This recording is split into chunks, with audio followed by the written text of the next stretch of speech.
¿Qué tal? Los saludo con mucho gusto nuevamente para continuar nuestro estudio de los evangelios sinópticos bajo esta modalidad de clases virtuales. Como en todas las clases, les invito a iniciar con una oración.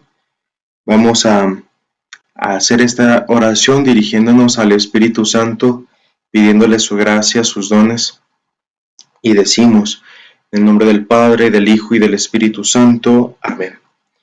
Espíritu Santo, ilumina nuestro entendimiento para que, al estudiar la Sagrada Escritura, sintamos la presencia de Dios Padre que se manifiesta a través de tu palabra. Abre nuestro corazón para darnos cuenta del querer de Dios y la manera de hacerlo realidad en nuestra vida. Instrúyenos con tus sendas para que, teniendo en cuenta tu palabra, seamos signos de tu presencia en el mundo. Amén.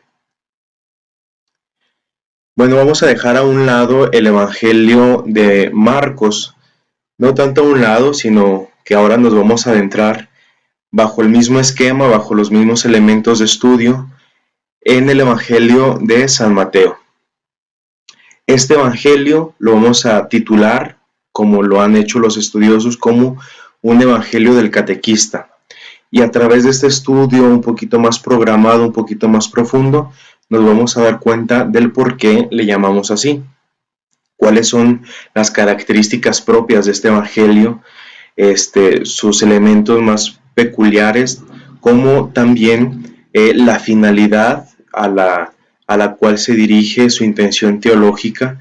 También vamos a conocer la comunidad a la que fue escrito o a las comunidades a las que fue escrito, de tal manera que como en el Evangelio de Marcos nos podamos adentrar a una mejor interpretación. Una interpretación que se hace desde la palabra escrita en el seno de la iglesia por la que fue escrita, y que esto nos ayude a seguir fundamentando nuestra fe en la palabra que se nos ha revelado. Entonces, esta dinámica, pues digo más bien, va a ser la misma dinámica de estudio. Ustedes ya saben que va a haber algunos trabajos y tareas que hay que entregar, y vamos a finalizar nuestro estudio propiamente con el Evangelio de Mateo. Ya ustedes verán y complementarán este estudio de los Evangelios sinópticos a través del estudio del Evangelio de Lucas, que eso lo van a ver propiamente, o ya lo están viendo propiamente en la obra lucana, que es estudiar por separado el Evangelio de Lucas y los Hechos de los Apóstoles. Nuestra clase, como les comento, se va a culminar precisamente al terminar el contenido del Evangelio de Mateo, y daremos los mismos ejercicios, algún resumen, algunas lecturas complementarias, y finalizar con un examen. Hablando de exámenes, hay algunos que faltan, tienen el link, hay que ingresar para contestarlo en línea. Si alguno les hace falta sus tareas, algunos trabajos pendientes, todavía tienen chance de realizarlos. Y bueno, sin más, vamos a iniciar con el Evangelio de San Mateo. ¿Qué vamos a decir del Evangelio de San Mateo? ¿Qué hay que decir? Bueno, en las clases presenciales surgía la duda de por qué, si el Evangelio de Marcos había sido el primer Evangelio escrito, porque se remonta entre el año 60 y 65, ¿por qué aparece en segundo lugar y aparece el Evangelio de Mateo en primer lugar? Bueno, pues aquí nuestro autor del libro de texto nos da una respuesta muy sencilla. No esperen mucho, no esperen más. Es una respuesta muy simple. Sin embargo, esto le va a permitir al Evangelio de Mateo estar en el primer lugar, por decirlo así, de la lista, no solo de los evangelios, sino de la lista de todos los libros del Nuevo Testamento. Entonces, ¿por qué? ¿Por qué aparece primero? Bueno, porque el Evangelio de San Mateo es el más citado en los primeros siglos de la Iglesia.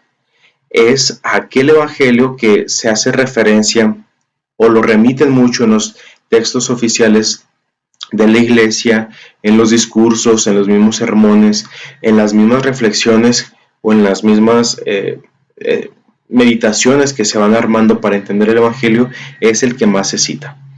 Esto le permitió recibir el título del Evangelio eclesiástico por excelencia. Y precisamente el hecho de ser llamado el Evangelio eclesiástico se ganó el primer lugar, por decirlo así, en la lista de los libros del Nuevo Testamento. No hay otra explicación más elaborada, esa es la que nos propone el autor, y prácticamente no es así como que haya sido el más especial o haya sido el primero en descubrirse, simplemente es el más citado, aunque sí se llegó que habría sido el primero en escribirse, pero eso lo vamos a ver más adelante.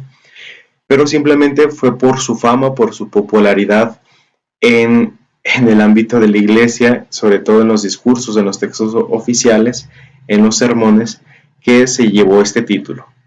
También hay que decir que el Evangelio de Mateo es un evangelio catequético por excelencia.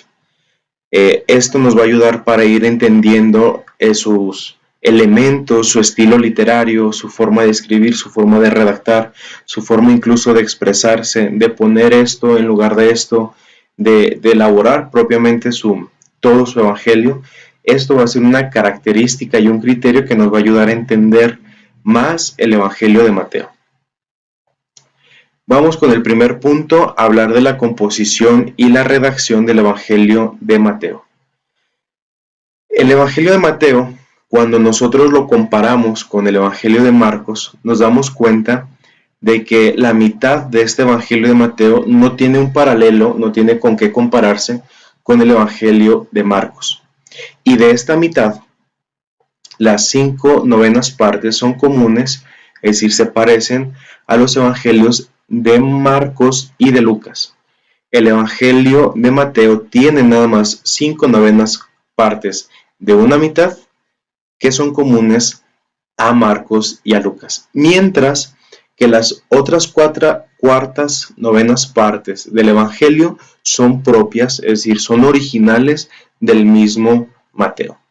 Eso nos hace pensar de dónde entonces saca sus fuentes, porque decimos que el primer evangelio escrito es el de Marcos, de dónde saca Mateo estas fuentes para tener un material propio. Bueno, esto lo vamos a ver enseguida. Para hablar de las fuentes de Mateo vamos a enumerar 3 fuentes, es decir, ¿de dónde se basó Mateo para escribir su evangelio? Se basó en primer lugar en el evangelio de Marcos, también se basó en una fuente que tiene como en común tanto Mateo como Lucas, y en una tercera fuente que esta va a ser la más, que nos va a hacer un poquito más de ruido porque no sabemos cómo o de dónde o cuál es esa fuente, pero va a ser la de los materiales propios, es decir, aquel único material que Mateo recibió, que no recibió ni Marcos ni Lucas, sino solamente Mateo, para escribir su evangelio. Mateo tiene una tendencia a agrupar y a ordenar. Vamos a verlo ya en su forma esquemática, en su forma de desarrollo, pero en cuanto a la redacción, Mateo tiene esta tendencia a agrupar y a ordenar. Podemos descubrir en el Evangelio 5 discursos, así tal cual, agrupaditos, 5 discursos. También encontramos 3 series de 3 milagros aquí, un discurso, 3 milagros, 3 milagros. Esta forma de redactar su evangelio es únicamente para facilitar la comprensión y la memorización. Tenemos ya 2 elementos que nos están ayudando a entender el evangelio de Mateo. En primer lugar, es que es un evangelio del catequista. En segundo lugar, tiene elementos o la forma de agrupar estos elementos facilitan la comprensión y la memorización. Cuando nosotros veíamos el aspecto histórico y cultural de los judíos tienen una característica. Ellos tienen que aprenderse de memoria la Torá, la escritura. Obviamente los judíos son muy buenos aprendiéndose, memorizando todo. Entonces han creado estrategias, han creado formas pedagógicas de aprendérselo. Mateo utiliza esto que es propio de los judíos, aunque no es únicamente, pero sí es muy característico de ellos, para escribir su evangelio. ¿Por qué? Porque el evangelio de Mateo, más adelante lo vamos a ver ya con sus características, se dirige a una comunidad judía que se ha convertido al cristianismo. Entonces, ¿qué es? ¿Por qué entender el evangelio como una catequesis? ¿Por qué entender el evangelio con esos elementos de memorización? Precisamente por sus destinatarios, porque Mateo se dirige a judíos.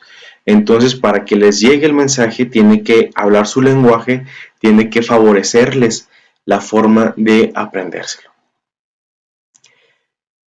Seguimos con Mateo y sus fuentes. Mateo prácticamente sigue el mismo orden que aparece en el Evangelio de Marcos y de Lucas, excepto cuando habla del comienzo del ministerio de Jesús en Galilea, en el capítulo 4 al capítulo 13. Esos son como un estilo muy propio. ¿Por qué? Porque tiene la libertad de cambiar el orden. Si por ejemplo aparece primero en Marcos el milagro de la multiplicación de los panes, pues acá en Mateo va a aparecer otro milagro y tiene esa libertad de cambiar ese orden que aparece en Marcos y en Lucas. ¿Por qué? Porque esta libertad nos deja ver que Marcos ya tiene una visión de las cosas. Es decir, no solamente transcribe el Evangelio de Marcos añadiéndole otros elementos, sino que toma el Evangelio de Marcos, lo medita, lo hace suyo, lo compara con las otras tradiciones, lo compara incluso con las fuentes que él mismo tiene, lo recopila y hace su propio Evangelio. Esto va a ser algo importante que hay que reconocerle a Mateo. No es solamente alguien que transcribe un texto que ha recibido, sino que ya lo interioriza, y eso va a hacer que al vivirlo pueda tener esta libertad de cambiarlo y de modificarlo, de resumirlo o de ampliarlo. Y de hecho Mateo tiene esta característica que simplifica, cambia, amplía el material recibido, pero con una finalidad de tener una finalidad teológica, una finalidad catequética. No lo cambia nada más por capricho o porque sí, sino que toda la línea conductora o toda esta vértebra que va conduciendo el Evangelio de Mateo va a tener esta finalidad de enseñanza, pero también de contenido teológico. Entonces, para estudiar el Evangelio de Mateo, tenemos que entender o que buscar la comprensión del hecho cristiano. Es decir, hace un momento les decía que este Evangelio se dirige a los judíos conversos. ¿Qué significaba en el primer siglo ser judío, pero creer en Cristo? Y esto lo vamos a relacionar con la situación histórico-ambiental del lugar, dónde se desarrollaban, dónde estaban los primeros cristianos, dónde estaba Mateo al escribir su evangelio, dónde, en qué circunstancias lo escribió, que esto lo vamos a ver en su apartado propio del contexto histórico, pero esto nos va a ayudar a comprenderlo. El hecho de por qué lo cambia, por qué lo modifica, por qué en unas partes parece que lo resume todo y en otras lo desarrolla más, tiene una finalidad teológica, pero también tenemos que comprenderlo desde el hecho histórico, desde la situación cultural, social, política, etc. Ahora vamos a pasar a hablar del estilo de Mateo. El estilo de Mateo se caracteriza por el uso de recursos literarios con claro sabor semítico. Ya lo hemos dicho, lo vamos a repetir, pero ahora con palabras diferentes. El Evangelio de Mateo, que se dirige a los judíos, adopta expresiones, formas verbales, palabras, incluso estilos propios de los judíos para escribir su propio Evangelio. ¿Cómo? ¿Cuáles son estos elementos o estos recursos literarios? Bueno, los vamos a ver a continuación. El primero de ellos que utiliza Mateo en su Evangelio es el enlace verbal. ¿Qué es un enlace verbal? Es la repetición de la misma palabra o de la frase, ya sea al final o en medio o al inicio de una siguiente perícopa. ¿Cuál es la finalidad del enlace verbal? Simplemente es eso, ligar, enlazar un tema. Vamos a ver un ejemplo. Nos remitimos al capítulo 18, versículo 6. Allí inicia este discurso con palabras de Jesús. El que escandalice a uno de esos pequeños que cree en mí, y continúa el texto. Y en el versículo 10 culmina esta perícopa añadiendo, guardaos de menospreciar a unos de estos pequeños. Es decir, el tema conductor o el tema que Mateo enlaza con este enlace verbal es precisamente cuando habla Jesús acerca de los niños, de los pequeños. Pero el tema al que se refiere Jesús es el del escándalo, es el del pecado, es el de la culpa. Entonces, el tema central está conectado por este enlace verbal con esas expresiones, es decir, utiliza la misma frase o palabra tanto al inicio como al final para unir, enlazar este contenido o este tema propiamente dicho. Otro elemento que para mí es algo muy interesante son las agrupaciones numéricas. ¿En qué consisten? Pues simplemente son agrupaciones de perícopas en un número que tiene un carácter simbólico. Es decir, la agrupación de perícopas es un número y este número tiene un significado, tiene un carácter simbólico.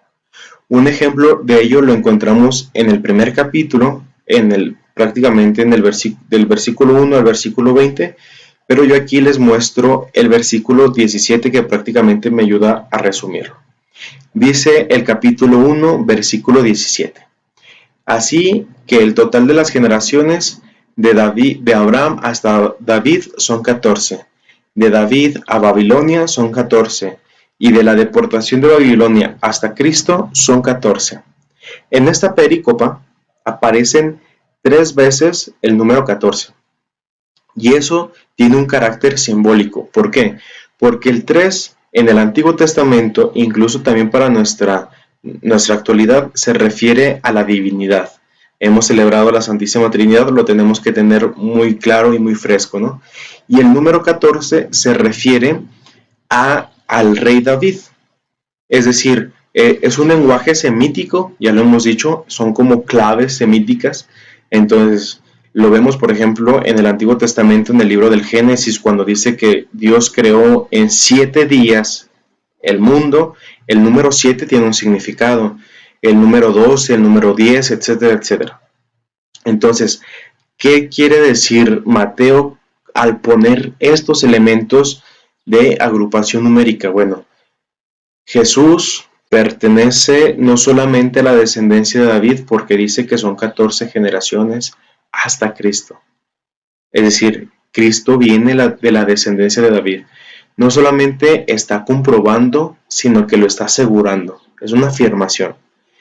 Y que aparezcan 3 veces el número 14 es referirse a la divinidad. Es decir, no solamente Cristo viene de David, sino que Cristo viene de Dios. Entonces, fíjense cómo esos elementos que aparecen como muy sencillos y a veces nos podemos llenar de morbo de que el número 13 y luego si lo multiplicas 3 por 14 te sale esto y luego el 666, etc. A veces podemos confundirlo con morbosidad, pero al menos Mateo, la mente de Mateo, tiene esta característica y quiere transmitir este mensaje. No solamente decir que Jesús viene de la descendencia de David, lo comprueba, lo demuestra, lo asegura, sino que también dice que Jesús viene de Dios, al referirse el número 3 a la divinidad. Otro elemento literario es el de la inclusión. ¿En qué consiste? Consiste en la repetición de la misma palabra o de la frase al comienzo y al final de una composición. Como ejemplo tenemos el capítulo 7, versículo 16 y 20. Mateo, cuando Jesús inicia este discurso, dice, por sus frutos los conoceréis. Y empieza, ¿acaso un fruto bueno da frutos malos? Y un fruto malo da frutos buenos. Y al final de este discurso, de esta composición, dice, así que por sus frutos los conoceréis. lo inicia y lo termina una sola composición refiriéndose a este elemento de los frutos. El quiasmo, ¿qué es el quiasmo? Es una repetición cruzada. En el capítulo 23, versículo del 16 al 22, yo aquí nada más lo puse muy resumido, tenemos este ejemplo de una repetición cruzada. Inicia las sentencias con el que jura por el templo, el que jura por el altar, y luego el que jura por el altar, y termina con el que jura por el templo. Vemos esta repetición cruzada, templo, altar, altar y templo, como un elemento al que llamamos quiasmo, propio de, no propio, porque también lo encontramos en los salmos, pero no estamos viendo la materia de los salmos, pero es una característica literaria o este recurso semítico, ese es como el tema, ¿no? Este recurso semítico, este recurso judío que utiliza Mateo en su evangelio. Otro elemento es la simetría concéntrica. ¿En qué consiste? Es la repetición simétrica de diversos elementos y en el centro aparece uno sin correspondencia. Nos vamos al capítulo 13 del versículo 53 al 58. Yo aquí nada más se los puse así prácticamente las puras palabras para ver el esquema, pero ustedes lo pueden leer completo. Por ejemplo, aquí inicia el versículo 53, su patria, y termina su patria. Admirados, atónitos. ¿De dónde? ¿De dónde? ¿No es acaso? ¿No es acaso? ¿No es tan acaso? Entonces encontramos aquí esta simetría concéntrica precisamente en este capítulo del Evangelio de San Mateo. ¿Cómo podemos resumir o calificar el estilo de Mateo? Lo describimos con 3 palabras. Su estilo se califica o tiene como característica la brevedad, el hieratismo, que es la inmovilidad, rigidez o falta de expresividad, y la claridad. ¿Cómo? Pues vamos a comprobarlo con algunos ejemplos. San Mateo, en esta parte de que suele ser muy breve, vamos a comparar, por ejemplo, el Evangelio de Marcos con el de Mateo. Mateo desnuda el relato de sus elementos pintorescos y que él a veces considera como secundarios. No lo voy a leer, simplemente basta con ver la comparación. Marcos y Mateo están relatando prácticamente el mismo acontecimiento, el mismo hecho. Sin embargo, Marcos lo hace en 20 versículos, mientras que Mateo lo hace en un par de versículos, ni siquiera 10 versículos. Entonces fíjense cómo esta brevedad que utiliza Mateo es uno de esos, un elemento que caracteriza su estilo. Les digo, no lo voy a leer, simplemente basta con ver todo este contenido y este contenido que presenta Mateo del mismo acontecimiento. El hieratismo, esto a lo que nos referíamos como rigidez, como falta de expresividad, Mateo lo utiliza únicamente en sus personajes. Vamos a ver otro ejemplo. Vamos a comparar el Evangelio de Marcos y el Evangelio de Mateo. Aquí Marcos nos presenta la situación cuando Jesús va a la casa de Pedro y se encuentra con la suegra de Pedro. Lo mismo pasa en Mateo, sin embargo, fíjense la brevedad o la rigidez o esta falta de expresividad que se refiere a esta palabra cuando Mateo habla de este encuentro con la suegra de Pedro. Fíjense, vamos a leer. Marcos nos dice que cuando salió de la sinagoga, se fue con Santiago y Juan a casa de Simón y Andrés. La suegra de Simón estaba en cama con fiebre y le hablaban de ella. Se acercó y tomándolo de la mano la levantó. La fiebre la dejó y ella se puso a servirles. Mientras que Mateo simplemente dice, Jesús va a casa de Pedro, ve a la suegra de está enferma, la toca, la fiebre la deja, se levanta y pone a servirla. Simplemente dice lo que tiene que decir en pocas palabras, mientras que Marcos incluso dice con quién fue acompañado, ¿no? Mateo se limita a decir lo que aconteció, esto y esto, incluso si se fijan, acentúa los verbos, es decir, tienen como más fuerza los verbos, mientras que con Marcos, pues tiene un poquito más de lechuga al taco, ¿no?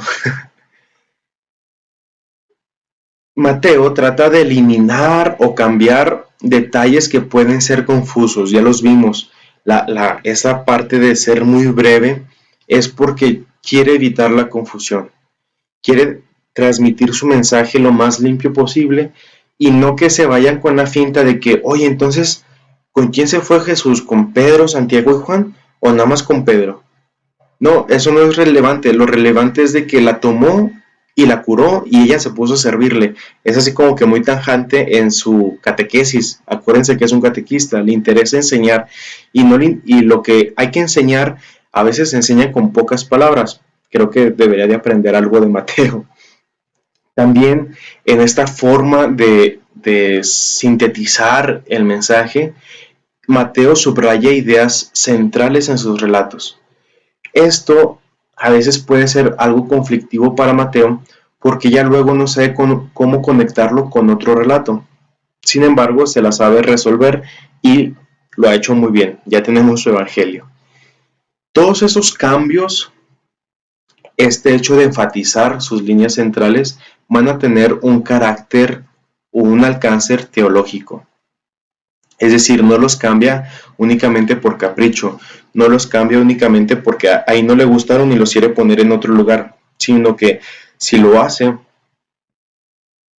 si lo quita, si lo elimina, si lo cambia, es porque ya tiene una visión teológica, tiene ya un objetivo para hacerlo, tiene una justificación. Otro elemento muy importante va a ser que San Mateo pone abundantes citas, alusiones o motivos del Antiguo Testamento. Es el que más pone de los evangelios sinópticos. De hecho, es el que introduce, o más bien, no todas las citas del Antiguo Testamento aparecen en los 3 evangelios sinópticos, sino que hay unas que solamente él introduce en su evangelio. Y de hecho las introduce con una frase muy solemne, porque él dice, para que se cumpliera lo que había dicho el Señor por boca del profeta, para que se cumpliera lo que había dicho el Señor en las Escrituras, para que se cumpliera. Y de hecho, esos pasajes, es decir, estas citas bíblicas del Antiguo Testamento que Mateo pone en su evangelio, se van a llamar citas de cumplimiento. ¿Por qué? Porque lo que era anunciado en el Antiguo Testamento tiene su cumplimiento en Jesús. Lo que era prometido, Jesús lo llega a cumplir. Fíjense cómo Mateo no solamente tiene que conocer la escritura del Antiguo Testamento, no solamente tiene que conocer el lenguaje a quienes se dirige, sino que tiene que saber cómo llegarles. Y si para un judío lo importante era la Torá, lo importante era la alianza con Dios, Mateo les está ayudando a comprender lo que Jesús vino a hacer, a renovar esta alianza, una alianza nueva y eterna. Es precisamente todo este contenido catequético que quieren presentar Mateo con su propio estilo, añadiendo estas citas de cumplimiento del Antiguo Testamento al Nuevo Testamento, pero en la plenitud de Jesús. Eso va a ser muy importante para entender incluso el aspecto teológico que más adelante lo veremos. ¿Cómo se organiza el libro de San Mateo? ¿Cómo se esquematiza este evangelio? Vamos a seguir algunos de los mismos esquemas de Marcos, sin embargo, aquí va a tener uno nuevo. Para entender el evangelio en su conjunto y en su desarrollo, hay que proponer diversos esquemas. Nosotros no lo vamos a hacer, simplemente los vamos a estudiar. ¿Cuáles son estos esquemas? Bueno, el primero de ellos, y el más común, incluso el más famoso, es presentar el Evangelio de Mateo en 5 libros. Esta hipótesis se presentó en 1853 y se elaboró en 1929. Es la más antigua de todas las versiones y las divisiones del Evangelio, y ha servido como base para otras variantes, para otras hipótesis, otras propuestas. Esta propuesta de dividir o de esquematizar el Evangelio de Mateo en 5 libros parte de la misma agrupación que hace Mateo sobre las palabras o las enseñanzas de Jesús en sus 5 discursos. Es decir, ya el mismo evangelista esquematizó su evangelio con 5 discursos. Y cuando terminó Jesús esos discursos o estas parábolas, es decir, esta frasecita nos va a marcar la pauta para decir, aquí hay un libro, aquí hay otro, aquí hay otro.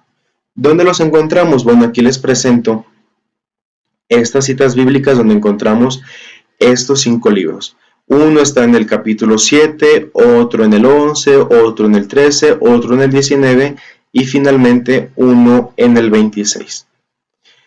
¿Cuáles son las características o por qué o cómo se fundamenta este esquema? Bueno, se fundamenta porque encontramos en estos libros una parte narrativa que prepara un discurso y una fórmula de transición, es decir, una forma de conclusión para terminar y decir, aquí ya se terminó uno, aquí inicia otro y se termina otro. En la parte en este lado les presento como el esquema o la división del Evangelio.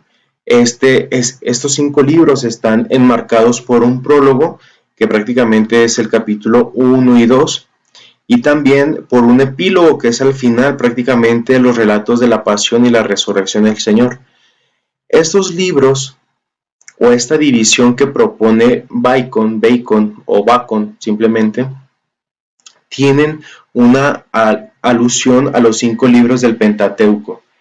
Fíjense, si nosotros ya sabemos que Mateo se dirige a los judíos, que Mateo es judío, aunque es recaudador de impuestos, de que Mateo sigue a Pedro como su discípulo y que de él recibe las fuentes principales, todos esos elementos de la cultura semítica y pensar que el Evangelio es una catequesis, este esquema nos va a ayudar a entender o a afirmar esta hipótesis. Es decir, si el contenido ya es una catequesis, el mismo libro lo tiene que ser. Entonces, ¿por qué no aceptar este esquema de 5 libros que ya tienen una conexión con el Antiguo Testamento de los 5 libros del Pentateuco, que ustedes ya se lo saben de memoria y hasta con abreviación porque ya lo estudiaron en las primeras clases? Los 5 libros del Pentateuco que tienen esta relación con la división del Evangelio de Mateo. Hace como una analogía, una comparación. Sin embargo, hay ciertos elementos que no terminamos de comprender en una cuestión lógica de contenido cuando dividimos el Evangelio en estos 5 libros. Sin embargo, es una de las propuestas. Otra propuesta para esquematizar el Evangelio de San Mateo es precisamente el esquema geográfico literario, que en Marcos lo vimos por separado, sin embargo aquí lo vamos a ver juntos. ¿En qué consiste este esquema geográfico literario? Bueno, parte precisamente de reconocer el movimiento de escenario geográfico, es decir, dónde se encuentra Jesús, dónde enseña Jesús, dónde estaba en este momento que dijo, por ejemplo, las bienaventuranzas o dónde realizó este milagro. Precisamente al analizar este movimiento de escenarios es donde podemos esquematizar o entrar en este criterio de esquema geográfico literario. También encontramos un esquema como el de Marcos, donde Mateo inicia en Galilea, luego aparece un apartado del camino que hace Jesús hacia Jerusalén y otro momento donde está ya propiamente en Jerusalén. Sin embargo, aunque parece el mismo esquema fundamental de Marcos, no es idéntico. ¿Por qué? Porque Mateo introduce modificaciones, ojo, con un interés catequético. ¿Se acuerdan, por ejemplo, que Marcos también tenía este esquema geográfico pensándolo en los paganos? Acuérdense que se los presentaba en un mapa. Dice San Marcos que cuando Jesús inició su camino hacia Jerusalén, él estaba en Galilea, imagínense un punto aquí, y se dirigió a Jerusalén. Jerusalén estaba acá. Sin embargo, dice Marcos que Jesús hizo su recorrido por Decápolis y acá esta parte, se los puse en un mapa, hasta llegar a Jerusalén. O sea, en lugar de hacer esto, hizo esto. Y este movimiento tiene un carácter catequético. Lo mismo pasa con Mateo. Aunque no sigue el mismo esquemita, es decir, no dicen que ese mismo día estuvo en el mismo lugar, a la misma hora, con la misma gente, sí hacen un recorrido diferente, pero con un interés catequético. Aquí les presento a lo que se refiere ya propiamente el carácter, este esquema geográfico literario, donde existe una primera parte y una segunda parte. Propiamente acá es Jerusalén, acá en estas dos primeras partes Jesús inicia en Galilea, acá inicia también ya el camino hacia Jerusalén. Estos criterios geográficos e indicios literarios resaltan o afirman la intención catequética del Evangelio de San Mateo. También esta forma de esquematizar este Evangelio nos da la razón de la libertad que toma el evangelista para redactar, especialmente los capítulos que van del 4 al 13. Esa forma, aunque quisiéramos como tenerlos como en un espejo con los otros evangelios sinópticos, Mateo rompe este esquema y elabora, cambiando, suprimiendo, eliminando elementos que no encontramos en los otros evangelios. Pero esto nos habla de su intención catequética y de su libertad para escribir su propio evangelio. Nos encontramos nuevamente con un esquema cristológico. Recordarles, por ejemplo, que el esquema cristológico del Evangelio de Marcos partía de la pregunta fundamental del capítulo 8. ¿Quién dice la gente que soy yo? Y ustedes, ¿quién dicen que soy yo? Lo mismo pasa en el Evangelio de Mateo. Sin embargo, aquí encontramos dos momentos cruciales donde se basa precisamente este esquema cristológico. Aparece esta frase que dice: desde entonces comenzó Jesús, en el capítulo 4 y en el capítulo 16. Y esos dos momentos cruciales consisten en afirmaciones pragmáticas acerca de la actividad de Jesús, propiamente el anuncio del reino y el sentido de su camino a Jerusalén. Es decir, en cuanto a la actividad de Jesús, es anunciar su predicación, su misión, y la otra actividad de Jesús es el camino, es el dirigirse a Jerusalén, es ya propiamente la acción más profunda y más fuerte que tiene este elemento o esta afirmación pragmática. Pero a estas dos afirmaciones o a estos dos momentos cruciales hay que añadirle uno, que es precisamente la presentación del Mesías que abarca el primer capítulo. Ese esquema entonces está dividido en tres partes. Las dos últimas son paralelas a Marcos únicamente en el criterio cristológico. Encontramos entonces cómo se divide este esquema cristológico. Se divide en la presentación del Mesías, en el anuncio del reino de los cielos y en el destino sufriente del Mesías. Esta división responde al aspecto central del Evangelio, es decir, ¿cuál es la finalidad del Evangelio de Mateo? Es presentar al Mesías y su mensaje. Comenzamos con este elemento que va a ser un criterio, cómo Mateo busca presentar a Jesús. Bueno, en primer lugar, llamándolo Mesías. En segundo lugar, con estas citas del cumplimiento, ¿cómo le presentas a un judío? ¿Cómo lo convences de que Jesús es el Mesías? Nos podemos basar en este esquema cristológico.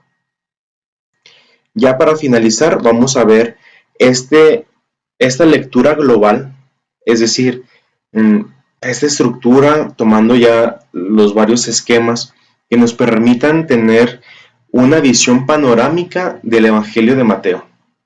La primera parte, obviamente, esta primera parte es antes de que Jesús inicie su ministerio público y van alrededor del capítulo 1 al 3, poquito antes del 3, donde el hilo conductor es presentar la filiación divina. Y es muy interesante cómo Mateo lo presenta. Ya lo vimos en el primer capítulo, versículo 17, refiriéndose al 3 veces el número 14. Pero también hay otros elementos. ¿Por qué? Porque a Jesús Mateo lo presenta como un nuevo Israel. Es decir, lo mismo que vivió el pueblo de Israel antes, obviamente, mucho antes de que llegara Jesús, Jesús lo vuelve a vivir. Es decir, en Jesús se inaugura, se instaura un nuevo pueblo de Israel. ¿Por qué? Porque tiene que huir y salir de Egipto, porque tiene que pasar por el Jordán en el bautismo, porque en el desierto sobre las tentaciones, lo mismo pasó el pueblo de Israel antes de llegar a la tierra prometida. Entonces fíjense cómo es la inteligencia de Mateo para presentar la vida de Jesús, haciendo una perfecta analogía de la vida del pueblo de Israel. Una segunda parte va a seguir un proceso muy ordenado. Este Mateo era recaudador de impuestos, era casi un matemático, entonces es como muy esquemático. Y presenta, esa segunda parte la vamos a dividir en 3 secciones. La primera sección, Mateo presenta 3 sumarios sobre la actividad de Jesús. En estos 3 sumarios aparece cómo Jesús anuncia el reino, cómo Jesús enseña, cómo Jesús cura a los enfermos. Y estos 3 sumarios, estos 3 elementos de anunciar, enseñar y curar, se ven como coronados con el envío de los discípulos, donde Jesús envía a sus discípulos. Ahora les toca a ustedes, vayan a preparar, ¿no? Porque necesito ir a los demás lugares. Otra sección es cómo aparecen o cómo Mateo presenta las reacciones que se suscitan precisamente a través de este anuncio y con la misma persona de Jesús. También ya lo veíamos con Mateo, que había diferentes reacciones, había diferentes preguntas y diferentes respuestas. Aquí con Mateo hablamos de que hay unas reacciones que Mateo las pone en las autoridades judías. Hay que meternos en la mentalidad de Mateo. Acuérdense de que se dirige a los judíos conversos. Entonces, este rechazo profundo no solamente del anuncio del reino, sino sobre todo de la persona de Jesús, las pone en las autoridades judías. Y me pongo a pensar, y ahorita se me viene a la mente, el discurso querigmático que da San Pedro en el libro de los Hechos de los Apóstoles. Este Jesús de Nazaret, a quienes ustedes crucificaron, y lo empieza a presentar. Fíjense cómo no me refiero a que sea igual el anuncio querigmático de Pedro y nada más Mateo lo desarrolló, que me pondría a pensar que sí, aunque no soy estudioso de Mateo, pero podría ser que cuando escuchó el querigma de San Pedro, él haya querido como desarrollarlo y por eso escribió el Evangelio. Sin embargo, tiene toda esta fuerza de dirigirse a los judíos y decirles, ustedes lo crucificaron. Y finalmente, una sección final, es donde Jesús anuncia la congregación de un nuevo Israel. Es decir, ante el rechazo, Jesús dice, bueno, si ustedes no quieren, voy por los que sí quieren. Y entonces empieza a congregar al nuevo pueblo de Israel.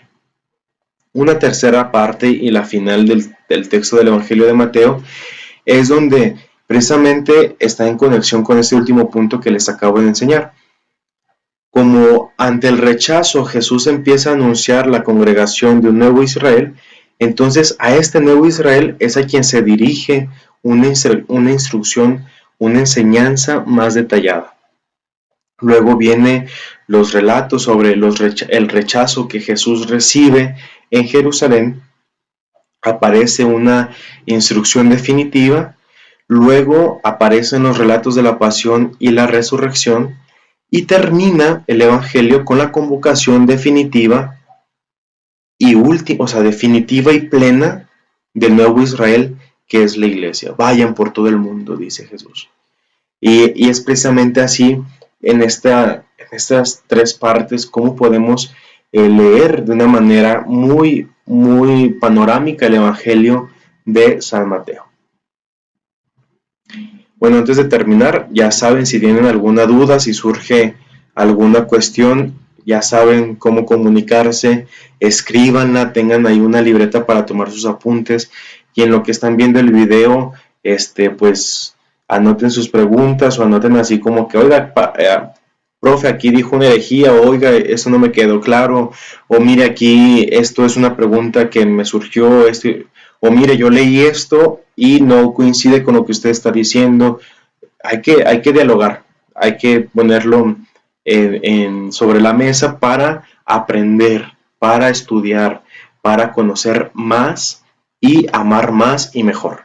Entonces les hago esa observación y ya para terminar, ahora sí, como ya saben, cada video hay un trabajito. Lo vamos a hacer como lo hicimos con el Evangelio de Marcos, ahora el Evangelio de Mateo. En su libro, en la página de la 102 a la 106, encontrarán este apartado que se llama lectura cursiva, que ya es propiamente la lectura detallada del Evangelio de Mateo, explicada. No es leer todo el Evangelio como lo tenemos en nuestra Biblia, sino las partes del Evangelio y un poquito el contenido que lleva. Entonces, de esta lectura cursiva hay que hacer un resumen y hay que mandarlo. Les envío un gran abrazo, esperando que estén bien también su familia. Cuídense mucho, he estado al pendiente ahí por las noticias de cómo está la situación en Mexicali. Les comparto que pues nosotros ya tenemos una fecha oficial para regresar, puede ser tentativa, depende de cómo se siga desarrollando la situación. A través de sus mensajes, a través de lo que ustedes han compartido, pues me doy cuenta de cómo esta situación ha afectado personalmente, familiarmente, incluso espiritualmente, nuestra propia vida, nuestra propia relación con los demás, con Dios. Pero yo los animo a que no pierdan la esperanza, a que se afiancen en la fe, a hacer más oración y si están en la medida de sus posibilidades, pues extender la mano a ayudar a los demás. Pero recordar, no es egoísmo y tampoco es una solidaridad utópica o imposible. Se trata de cuidarnos, de cuidar a los nuestros, pero también de cuidar a los demás. No solamente encerrarse y pues ahí que se muere el mundo, sino extender nuestra ayuda a los demás. No se trata de salir y exponernos. Hay que recordar y hay que tener la confianza en que nuestra oración puede hacer mucho, puede salvar almas. Y esto es para invitarlos a que renueven su bautismo y su sacerdocio, porque gracias al bautismo somos sacerdotes, y tengamos el valor de recuperar el sentido de nuestra oración, el sentido de nuestro ser sacerdotes, compartiendo el sacerdocio de Cristo por nuestro bautismo, de ofrecer nuestros sacrificios, de ofrecer nuestras oraciones por aquellos que más lo necesitan.